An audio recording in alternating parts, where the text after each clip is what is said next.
Today I'm going to talk about 5 basic formulas in Photoshop that every beginner should know. So the first one I will talk about is the S-curve. If you want to create S-curve, it is very simple. What is the function of S-curve? S-curve allows image to pop up. You can see this image has been washed out. I mean, the contrast is very low, the saturation is low as well, a whole lot of things. So you just need to create the S-curve to make sure this image pops out. Okay, so you will go here, then go to curves. Okay, when you go to curves, you see we have this straight line. Okay, and we have this side, the whole of from this side going represent the dark area of the image. Okay, and then this side represents the lightest area of the image. So you can see the highest peak of the darkest part starts from here, and then the brightest one start from here and here. Okay, so if you want to create the S-curve, you just need to use the peaks to do that. Okay, so I'll trace this and it's will be on this side, then I will drag this one down like this. So as you can see, the darkest part has popped out.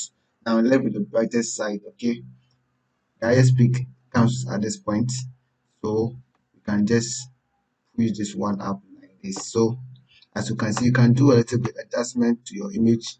Okay, so you can see we have something like S. Okay, it looks like S. So let's go and see before. Now look at before. When you look at this picture, the contrast is very low, but after the S-curve, see what we have. Boom. So this is one basic trick if you know in Photoshop. The next trick I will talk about is the Chrome Stamp tool. Most of you are familiar with the Chrome Stamp tool, but if you don't know what the Chrome Stamp tool, it helps you to make a copy of an object. Okay, not the whole image. See, we have this image. Okay, let me duplicate it. If you want to duplicate, you press Ctrl plus J to duplicate that, and I just want to make a copy of this pineapple here. Okay, to do that, you just go to the clone, so clone stamp tool here. Okay, then what you are going to do right now is you need to sample a portion of the image. To do that, hold the Alt key, then click on the image. Okay, so I will click on this pineapple here, then I will send my cursor to where I want to make that copy. So if I want to duplicate it, I'll bring it. If I want to do it here, I'll just bring it here, then I'll start to move my cursor. So you can see I'm just making a copy of my pineapple. Okay, so what is going to happen here? So look at before, then after. So it has make a copy of this same object. Okay, that is the clone stamp tool. It is very simple to use. Okay, and then the next one I'll talk about is the healing brush. So if you want to remove imperfections, so we have this image here. If I want to remove any imperfections like these blemishes, these pimples, okay, you can use the healing brush to do that. So what I'm going to do right now is I'll just convert this one to layer. I'll make a copy of this, then I'll just come here, then I'll come to healing brush tool. Okay, so the healing brush tool also works like the clone stamp tool. What you need to do is to sample a portion and then apply it. So we will sample an area closest to the pimples. Okay, we just want to remove these imperfections here. Let's increase the size. Then I'll hold the Alt key. I'll sample this region. Then I'll just brush over this area. Okay, I'll just come here. I'll sample the closest region. This. Then I'll brush over this. I'll do same. I'll do same. Okay, so don't sample for wrong area, just sample the area around the particular place you want to remove the blemishes. Okay, just sample this area. Now let us look at before. You see before, let me zoom in. Look at before, then after. Before, after. So we just remove that kind of imperfection. So as a beginner, you should be able to do this. Okay, to remove blemishes and stuff from images that you use for your work. Okay, that's one. Okay, then the next one we'll talk about is layer mask. Layer mask. So I have this um, beautiful lady here, and we are going to talk about layer mask. Most of you have heard of layer mask, but maybe you don't know what it is.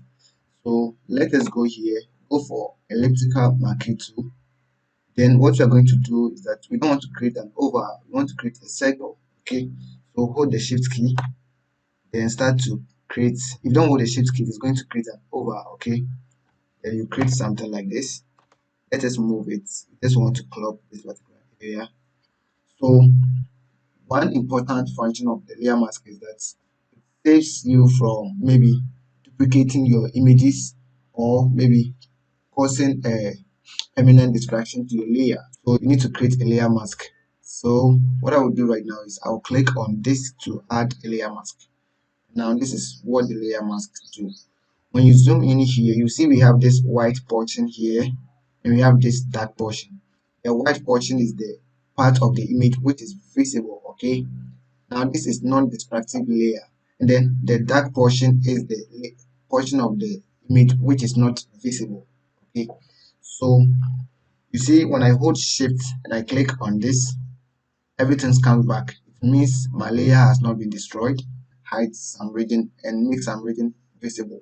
So as I said earlier, the white part is the visible area, the dark part is the non-visible area.